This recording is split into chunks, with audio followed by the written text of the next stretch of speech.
Cause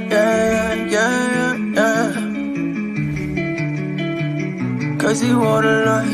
Here life's I've been with midnight through the city. I've been going through some things, trying to get my mind right. Push the bucket to the limit, push that mission to the finish. Gotta get the full control, gotta get my mind right. Here life's I've been with midnight through the city. I've been going through some things, trying to get my mind right. Push the bucket to the limit, push that mission to the finish. Gotta get the full control, gotta get my mind right. Yeah, flashing on these high beams, you won't stay beside me, even if I'm blinded. What's going on, everybody? Can you guys hear me? We good? We good, everybody? Man, we so good. What's up? Yeah, man. Hey, look, every time I see that, I'm just like, damn, I really want my quarterback back, bro. Every time. Every time. I got Satsy and Cooper on there, man. You gotta be kidding me. No, I'm just kidding. It is what it is, bro. You know, I mean, Dak through the pass, but yeah, I did get a little sad too. A little sad. How y'all doing tonight on Victory Tuesday, though, man? Man, good. And you know we good. Everybody good. You know, dog good. Kids good. Everybody good. Everything good, yeah. Even the roach. Where's everybody? I guess where's everybody located at? I guess you know what I'm saying. You don't gotta get too many specific because I know a lot of us. You know, a lot of people they see us but they don't know like that we connect on a different level from different places. Like I'm in Virginia right now, so I'm in Dallas. I'm from the fantastic state of New Jersey, 10 minutes outside of Philadelphia. So, yeah. What's going on, everybody in the comment section? So, you know, we're going to start with, you know, pros and cons. You know, I always like to go with the pros first, and we can talk about the cons. I'm going to let my guy Boss start with the pros. The dub. Definitely. Mark Holmes, what's up? Always good to see the OG. Yes, always. Sir. Mark Holmes, man. But anyway, yeah, man, good. Just a dub. Obviously coming out with a win in a hostile environment. Perfect timing. Confidence growing on certain young players. I can go on the dub. Constant pressure. Definitely got through a lot of adversity. Definitely should have lost the game when it come down to penalties. We was cheated badly by the refs, and we still came through. It was one of the worst officiated games. So yeah, I just stopped with that positive.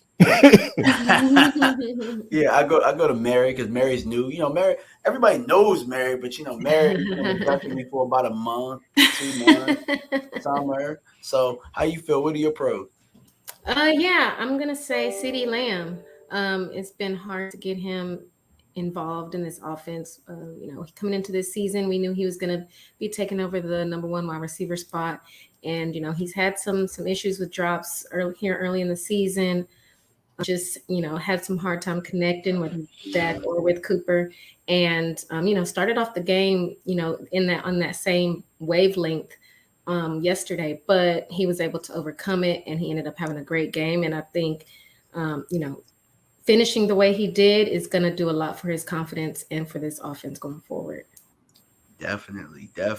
Space. What about you, man? Because, you know, everybody knows Space. It's really hard to please Space, man. Bro, I swear to God, Stephen Jones is taking notes. He's like, I'm going to piss this motherfucker off because we keep winning. Listen, man, I got to give props to this coaching staff. I got to keep it a buck. You know, Mike McCarthy is doing something that I did not see from our previous coach. He is now 7-7 with a backup quarterback. With comparison to Garrett, which with him with a starting quarterback, 1-13. Oh, well, isn't Dak count? No, I don't count that because that's a different insinuating circumstance at that point. Mm-hmm. But point being, it really feels like Kellen Moore is finally getting the guy that he needed to help him along in this process. And I'm not a fan of on-the-job training coaching. But I think Kellen Moore, when he's given the right guy to learn from, knows how to put these guys in the position to win. Now, the main thing was I was critical of, does this continue? Clearly it did. And I think that I will say this is the best coach game I've seen from Kellen Moore. Complete. Sure, there was some knucklehead stuff, but it didn't feel like it was the whole game. I felt like this was one of the best schematically approached games that we've had. It felt like we have a game plan and formula, which we'll get into later.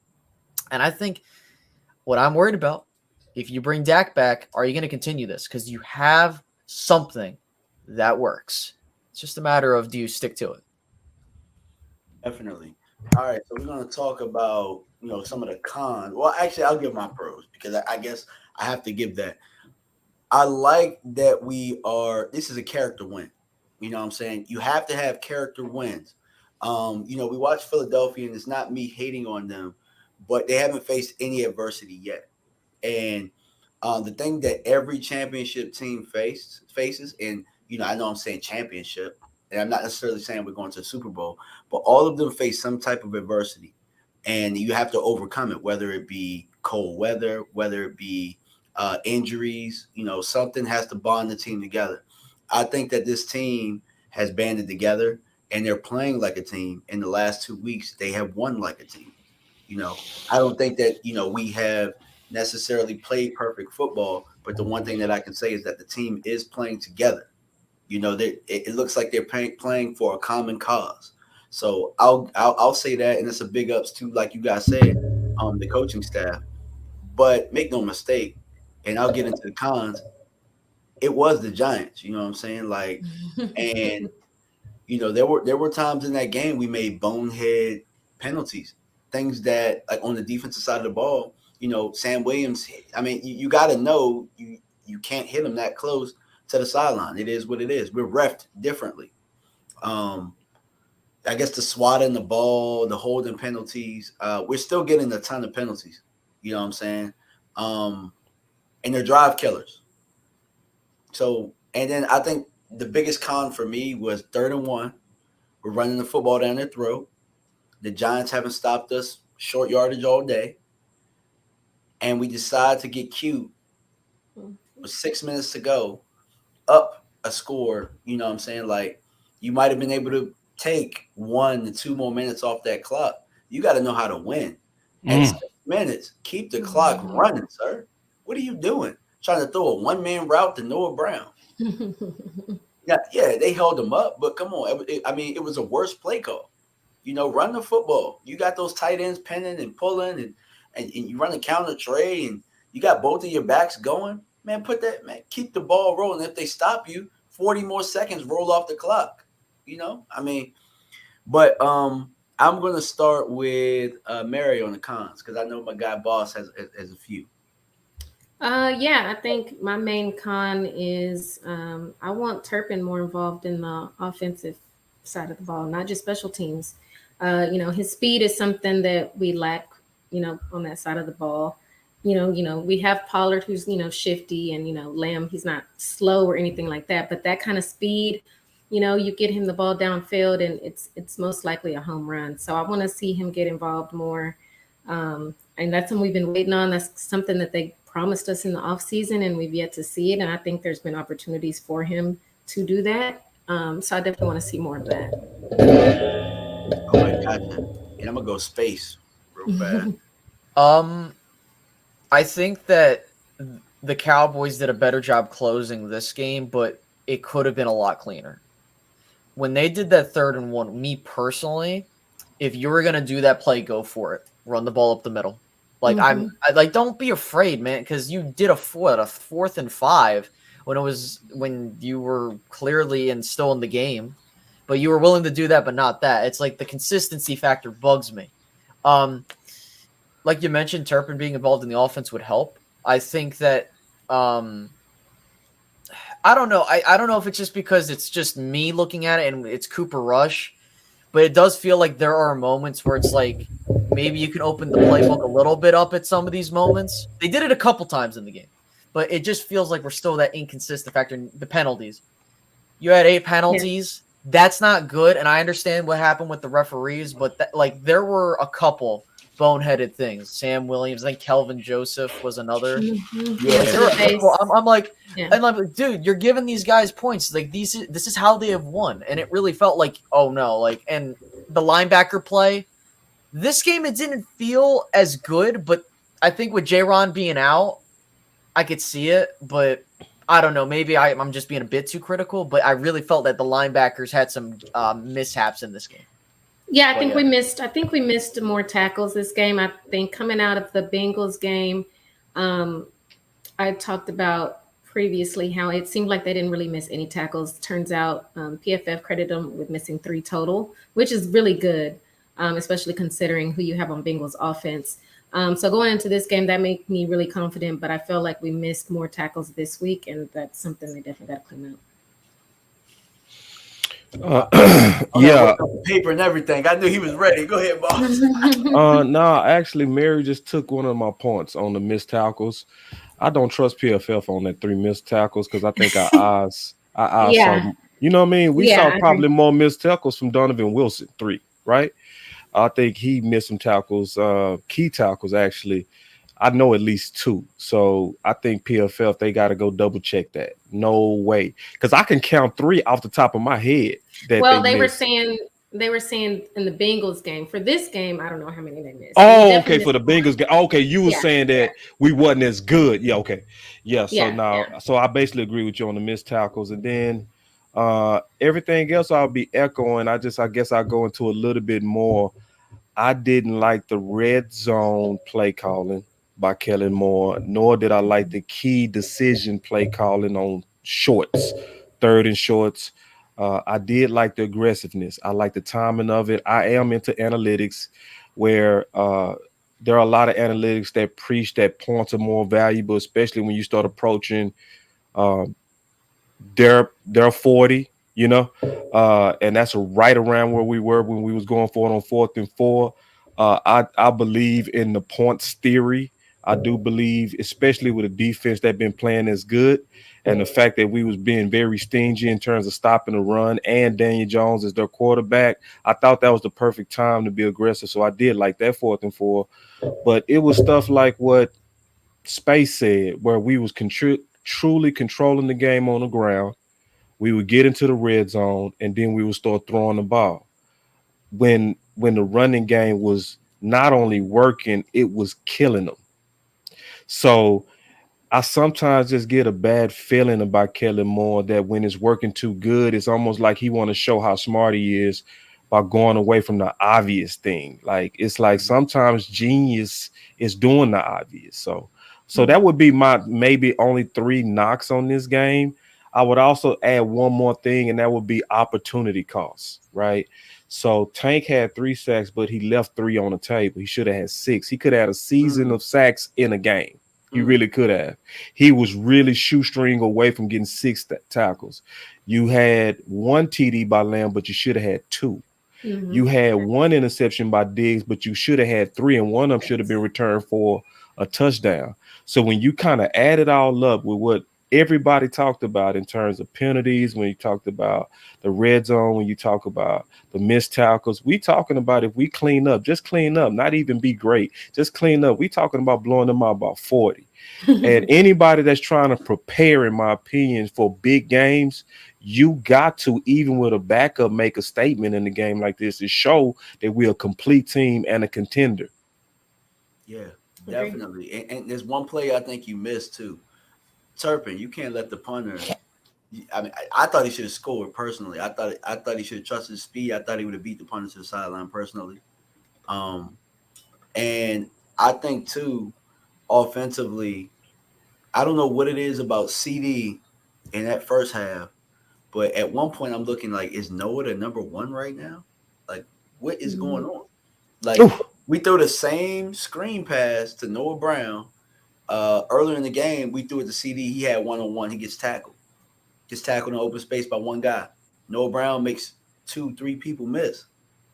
CD has to play better in my opinion. I thought he picked it up, but I think that I don't know. Some people have to stink first before they kind of wake up, and maybe that's what we saw. But That's what I think. I didn't like what I saw from CD at one point in that game, and I think at some point Noah Brown kind of picked him up.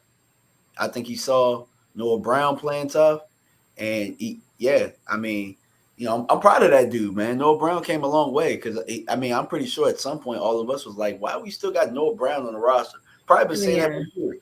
Yeah, I've been saying that. Definitely. I was saying that. Yeah. And another thing, we were talking about Boss, and you guys can feel free to chime in. We talked about Tyler Smith, whether you keep him at left tackle or you push him to guard, and I think this week he showed you how valuable he is at the tackle position. And then we got Peters in there a little bit. Feel free, anybody, What did you guys think about Peter's debut? And did you? I mean,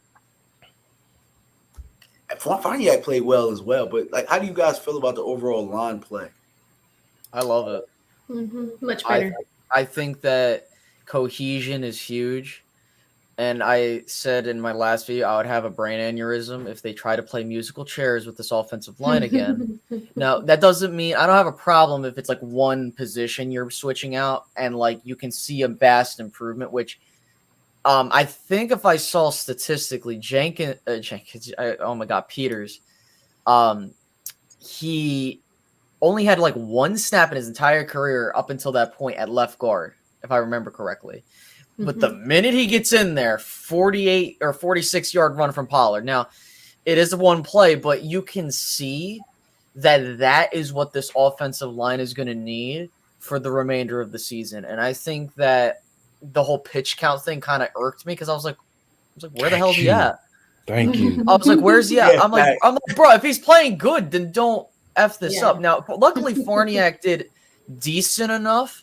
But I personally think that's going to be your best 5 right there. And I think you already have your left tackle in the future. And this might be my hot take, but I'm not sure how you guys feel. I think if Tyron comes back, you don't mess up this flow. You don't. You keep him on the bench. I mean, you have that escape hatch that you've been looking for. If you're a fan that's like, I love Tyron. The health is a problem. And it's like, even if you reinsert him, you don't know if he's going to stay healthy. We don't know. And so I think you got yourself a really good unit, and it's working. Keep it.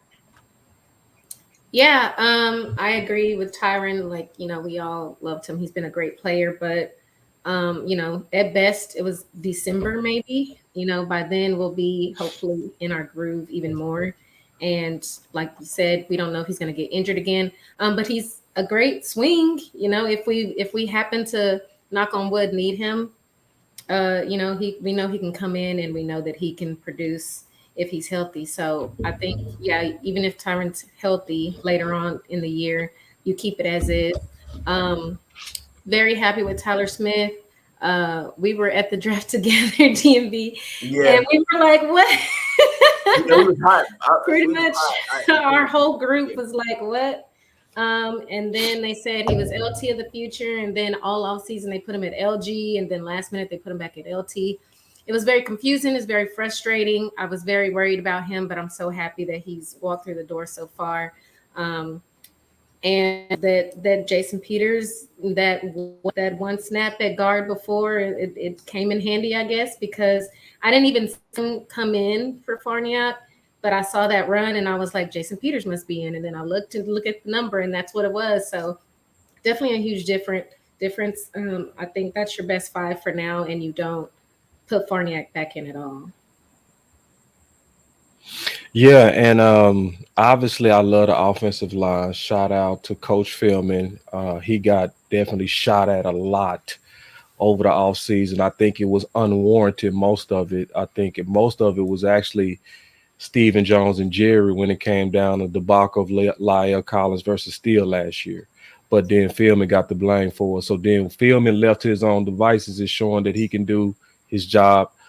But I do have a fear.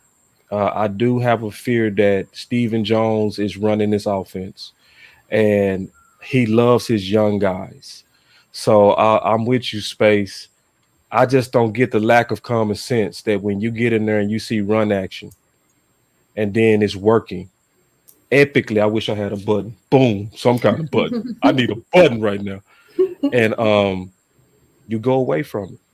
And it's one of those, you get the feeling of we like our guys. He loves talking about his young guys. He loves talking about the way that we are a majority of a home-built team.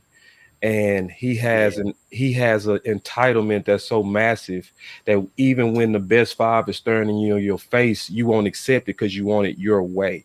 We saw him do it with Avion Collins because Avion's had a much better preseason than any one of the tackles outside of Steele.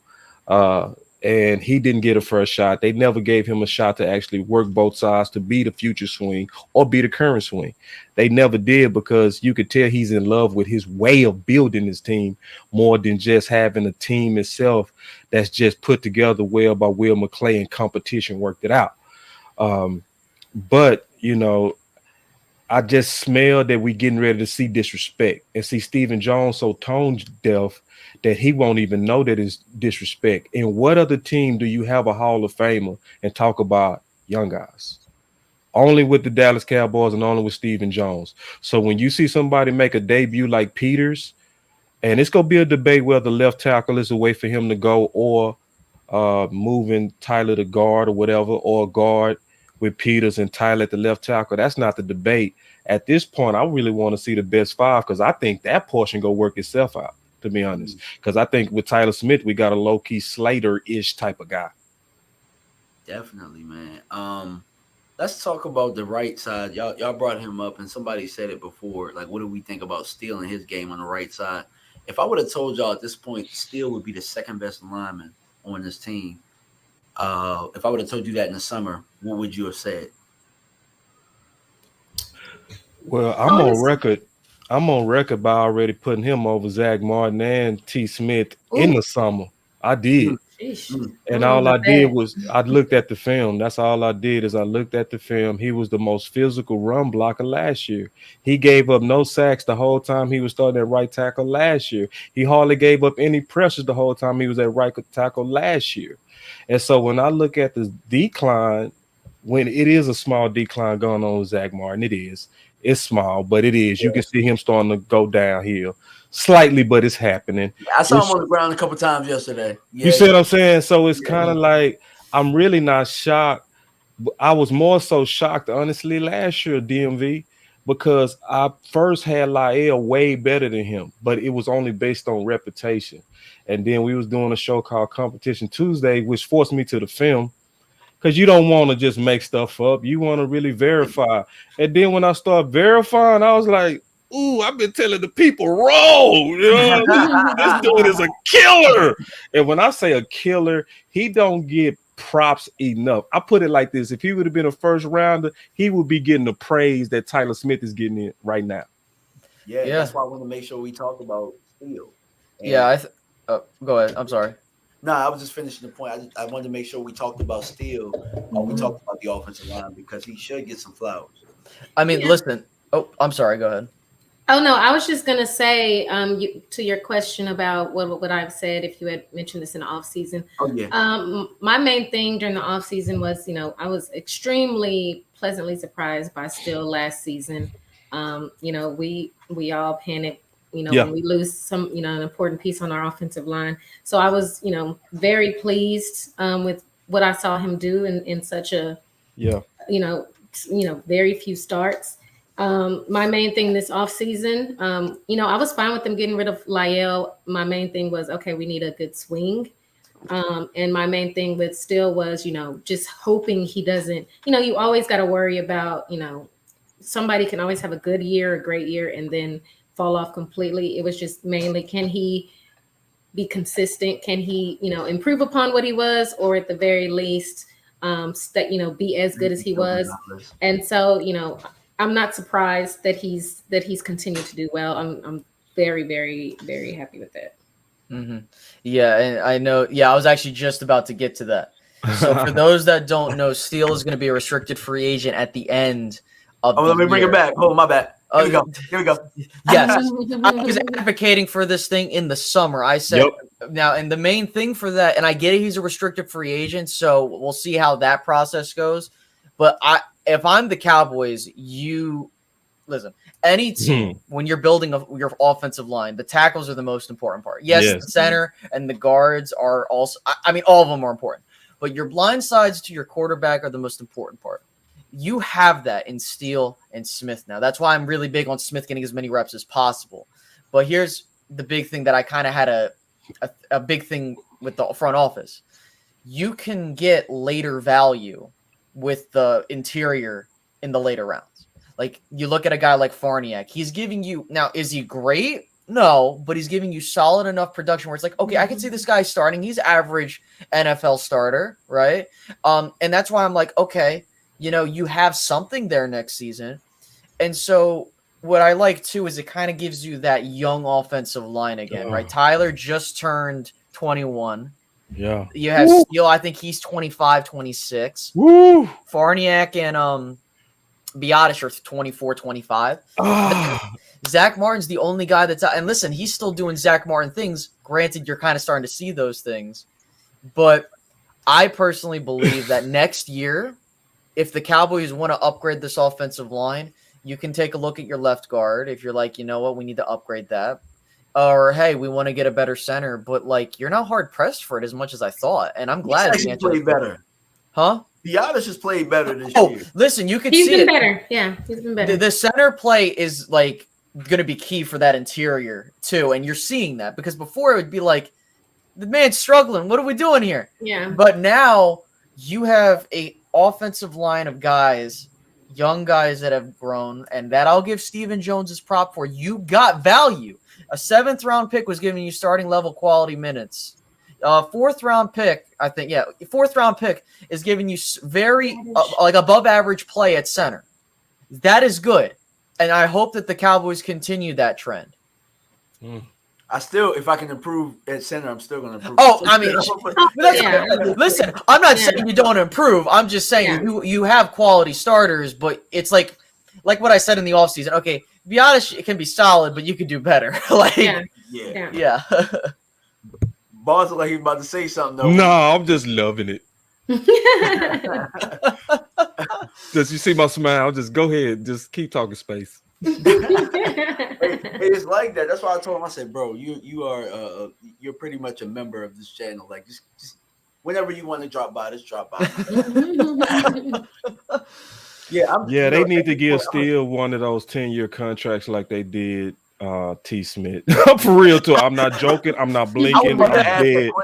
I really want them to go ahead and lock him up, and because when I saw Steele streaming down field last year where Pollard was running a 4.3 and he looked like he was running a 4.8, 4.7 right behind him, I was like, oh my God. It just hit me like a ton of bricks. I said, man, we got the left and right tackle for the next 9 years. And it's what Space said. They so young, it's not hitting us yet. It's not hitting us. It's hard to get one good tackle. We got 2. So it gave me goosebumps.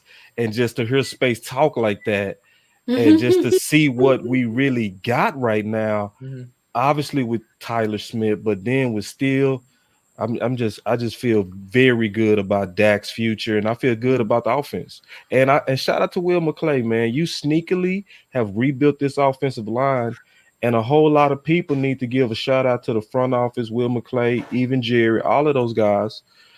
Because they was being told that they didn't have a plan when T. Smith went down. Well, what was getting the 5th projected best tackle on the board? Then what was that? And they did. It's just that, they had to go to their plan C faster than they anticipated. They wanted to work him into it. But they also did a good job of preparing him. Like, look how much weight that he lost. He didn't lose that weight because they was thinking about keeping him in that guard. They already knew he was going to play the left tackle likely this year.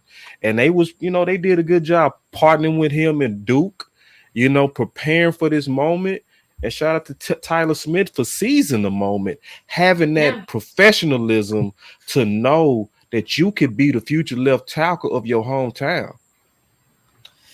Yeah, and I was just reading up on just for kind of like, okay, what are we doing with restricted free agency? I would say that the Cowboys just need to be prepared to put a tender on there, but just make sure they're giving him something that he offers, because restricted free agency is a bit of an enigma for me. First round, you got to. Oh, you had to put a first round tender on there, but then the next thing is if someone's going to offer like a big contract,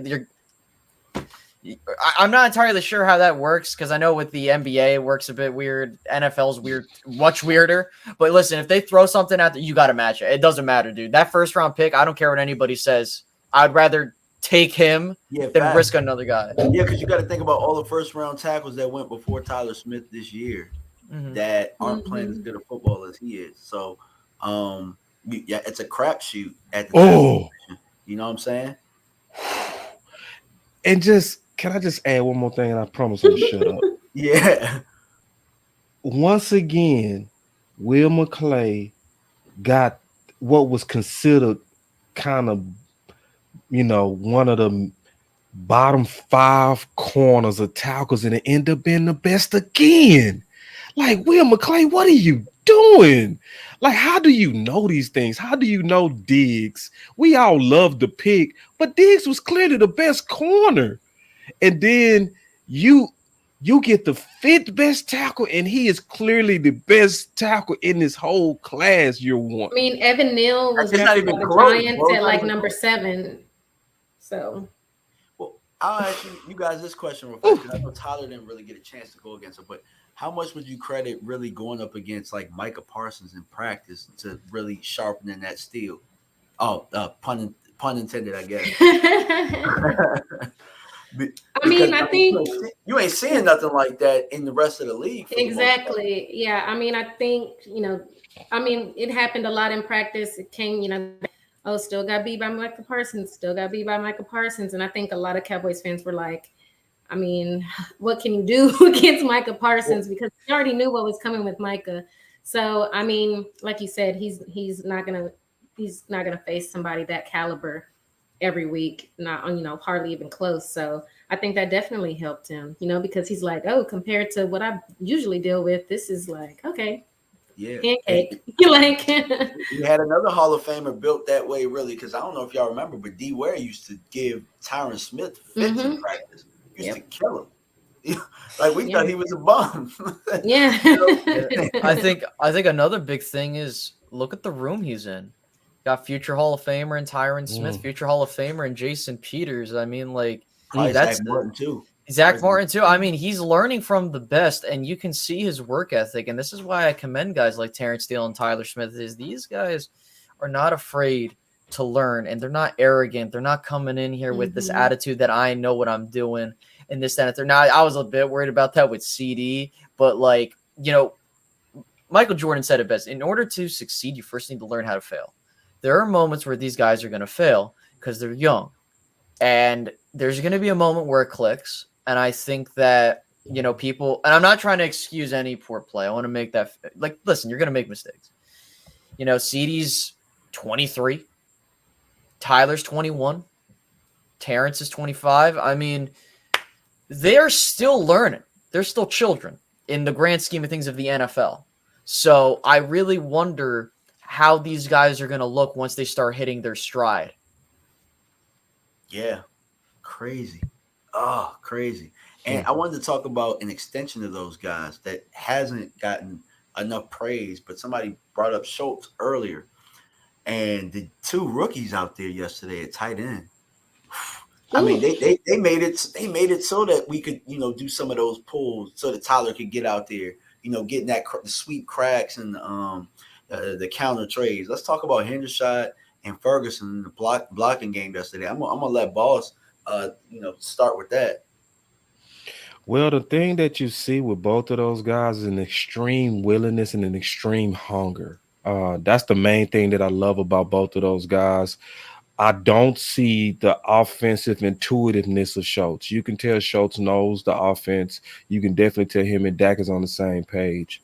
But they're making up for it with desire and greediness. I will still be patient with those guys, even with their good debut, because they debuted that they can actually be better than Schultz in terms of blocking. If you're doing this year one, I can't wait to see you year 2, year 3. I can't even wait. But year one, those young tight ends, the best thing about them is they got that first taste of real action, touching the ball, catching the ball. I talked to Schwem one time, and I just asked him straight up, y'all know me, those don't know me, you go get to know me, I'm gonna tell you straight up. I just sometimes shoot real blunt. And I said, man, I just told him straight up, Mary, I said, man, I said Dak would have had a perfect passing rating in his first preseason game if it wouldn't have been for your 2 drops. I said, I told him straight up, right? And then, but I was just keeping it real with him. I said, but then when you got your chance in 2018, I think it was, with us, you turned up. I said, what happened between that dude in preseason and what you end up being, where you was on pace to be on Witten's pace the previous year? And he said, to be honest with you, boss, he said, man, it was in my head. He said, I needed to get that first bit of live action. And then once I touched the ball, and that's why I'm happy what Mary said about CeeDee Lamb, that once I felt that success, it became like backyard football. And he said, man, with a lot of us, we got to get that initial catch. We got to feel that crowd. And then it just becomes like practice. And we was having to talk about that. And that just makes me think about our young tight ends. You could see them pressing. That's why Hendershot was doing bonehead stuff in the beginning. Outsides, I think it was. And just his nerves, it was his first big moment. But now that he got it out the way, man, it's downhill. Yeah. In a good way. It's going down now. In a good way. Yeah, I mean, listen, I might have another unpopular opinion. I love seeing the number 40 on tight ends. Me too. I would have loved to have seen 48 and 49 out there. I was mad when he changed them. Everyone's like, "Oh, I'm so glad he changed." I loved it. Me too. That 48 was Dude, dope. He like, man, we could have had a whole thing with Ferg, like a chant. We could have had something, and then he had to change. I was like, you got to be fucking kidding me. But all that out of the way, listen, I feel if you're Dalton Schultz and you're in his agent, oh my God, you're sick to your stomach. Mm-hmm. You should have gotten your contract immediately. And honestly, I was one of the few saying, or I can't speak to everybody. I said, this is the year you can replace Dalton Schultz. And the reason I say that is because you looked at that draft. You had guys like Trey McBride, Jake Ferguson, Jelani Woods. You had all those guys out there. And so you bring in a guy like Peyton Hendershot, who I have a buddy of mine that went to Indiana, and he's like, yo, you should keep an eye on Hendershot. And I was like, yeah, I like what I see. And then he makes the team, and I'm like, you really have a nice 1-2 punch right there. And you don't need anything elite from your tight ends on it. Like it's welcomed, but you don't need it. This offense clearly just needs you to just do your assignments, block. I love it though. I would love to have listen, I would love to have like a Travis Kelce on this team, sure, but it's not required. And I think that it helps because I think that it makes Kellen look at what he has to do, and he's not overthinking things with the tight ends and stuff. I think with Schultz, sometimes I feel like he tries to – well, sometimes the teams try to make us do that. And that's why I was a bit apprehensive of giving Schultz the deal, because it felt like a lot of the numbers he was getting was because of how teams were playing us schematically. But to end this diatribe, I really think that you have two really good young tight ends who are rookies that you can build off of. But you still could pay Schultz and keep those two because but we don't do that here. Listen, listen. At the end of the day, there's only so much pie to go around. Yeah, hey, I was with you too, Space, on getting rid of them. I was like, clear the room. I say clear the whole tight end room. So I'm gonna let you know, I was with you. Yeah, I was too. I think that I liked what I saw, starting out in their first real action. And somebody on Twitter said it, I think it was this morning, I didn't even really miss Schultz being out there because as they got comfortable, they really helped the offense move along. We found out that Jerry said that Michael Gallup and Dalton Schultz, they left the decision up to them whether they would play last night.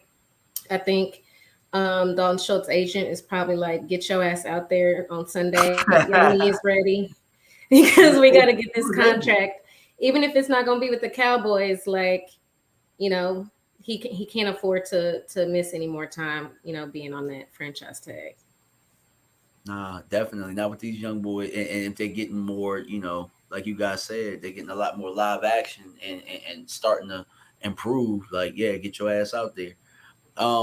Last point, because I'm not going to really touch on the controversy or quarterback controversy, because I don't think there is one. But we got Washington this week. At 1:00 game, I know y'all hate the 1:00 games out in Dallas. I love them up here personally because we always win 1:00 games, bro. We don't. The stadium be quiet. So what y'all think about Washington in that game? Is it a dangerous one for us? I don't think so. I got to be honest. Like I was, trying to be humble. I know, right? I know. Bet not. Sometimes I just throw the alley oop and I'm just Never waiting take that for somebody to granted. We slam finna beat dunk that. it. I'm waiting for somebody to slam it. You never take the. We finna beat you. I mean, I feel that. Though. that offensive line. I mean, you know, Carson Wentz. He's still the same Carson Wentz we faced when he was in his last time in Philly. I just don't see how. There has to be a epic failure on offense or something like just ridiculous happening for us to lose this game. In my opinion, they tackle terribly. They Yeah. tackle. Yeah, like I just don't. I'm not. They have some weapons if they can get them the ball, but I'm honestly just. I'm not saying it's going to be a blowout, but I'm less worried about this game than I was about the Giants game. Good point. Listen, fam. Carson Wentz is gonna die.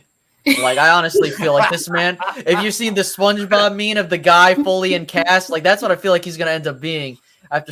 Listen, like I looked at what this guy did against Philadelphia, and I'm like, if they got 9 goddamn sacks on them, and the Cowboys lead the league in sacks, what in God's name is going to happen? Now, I'm not saying they're going to get 9 sacks. All I'm saying is, and this is how I felt, make Carson Wentz try to beat you.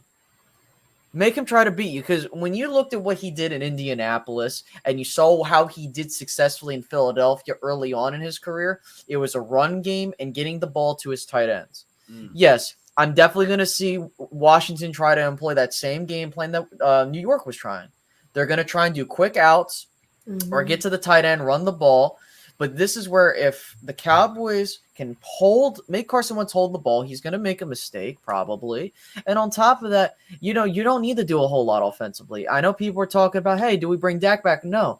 My Goldilocks zone was depending on how many games he's out. Let's say he's out till the Rams game. If you're 2-2 by the time that he comes back, my God, you're good. You're 3-1, and with 2 division wins, my God, you guys are all set for a nice little run. Because this is the toughest part of our schedule. I don't think a lot of people realize that. Preach. Yeah. This is the toughest part, and I'm telling you, I was like, if you get to 3-5, you're good. If you're 4-4, you're even better. You're 5-3 or better. I'm looking at this team and I'm saying to myself, you're getting Gallup back, you're getting Dak back, and you have that defense that's only going to get better. I mean, I don't want to jump the gun because I'm waiting on Kellen Moore to keep proving me wrong. But this game is going to be huge depending on what happens. Because think about it this way. Who does Philly play? Who do they play? The Jaguars. That's a trap game. That's a trap game. Fam, I'm telling you, it's like if Jacksonville does something and Dallas wins, I don't want to hear shit. Dallas, listen, Philly, and I'm sorry I'm going on this tangent. I don't mean to go, but Philly's such a front runner team right now. They've only scored 14 points in the second half this season.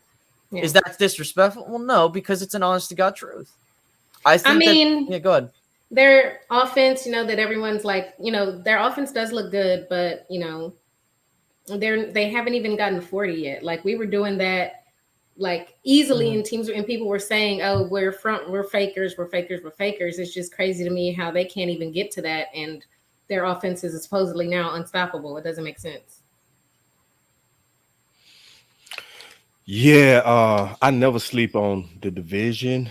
I've seen some tough games that we've eked out, but at the same time, I feel just like what I felt with New York. We're clearly better. We got to just go in there and we not go in there. We got to play clean ball, and we come out with the dub. It's more so about playing clean. Yeah, that's a good point, man. And I told y'all, man, I wasn't gonna keep y'all very long. We actually got another show that we're gonna do. What's our name, Space? What, for the show? Yeah, Cowboys Coalition. Yeah, Cowboys Coalition. with we got Frankly Football, Space. Rome's going to join, and me and Space. So we definitely have to do a show. We're going back to back, man. We're going back to back, a little tough. But I appreciate everybody for joining. Boss, appreciate you, bro. No problem, big dog. Thanks for jumping in. We definitely gonna do a lot more. Stay tuned, everybody. Appreciate you. Thank you, Mary, for dropping by. Finally, you can go back to work. Everybody, please, tell everybody where they can find you, because they probably already know who all you guys are, but just in case, let everybody know where they can find you. Yeah, on Twitter at Stargang Beauty, and every Wednesday live 8 p.m. Central with Pick Six Sports with BJ Spoonie and Professor O. We also usually have a special guest come on from the team we're playing that week, so they give us a lot of valuable insight from their point of view. So it's always fun. Come watch live on YouTube and Facebook. And Boss Cowboy Sports on everything Boss Cowboy Sports. Definitely go check out today on my YouTube. I dropped the Boss Star of the Game and Competition Tuesday, where I dig into the deeper analysis of how competition can improve us. Mm-hmm. And you can follow me over at Space Cowboy Media. That's actually where the show is going to be. For those that are wondering, where's the link? Head over there. Do your due diligence. Like this freaking live stream. I don't want Stephen Jones taking your pie. Okay, I need. Listen, like this live stream, and then we'll see you guys over there. I appreciate everybody. And Mary said that Stephen Jones like pumpkin pie. A little inside joke, but hey, everybody, appreciate y'all. Thank you for stopping by, and we out. Peace. Peace. Thank you. See ya.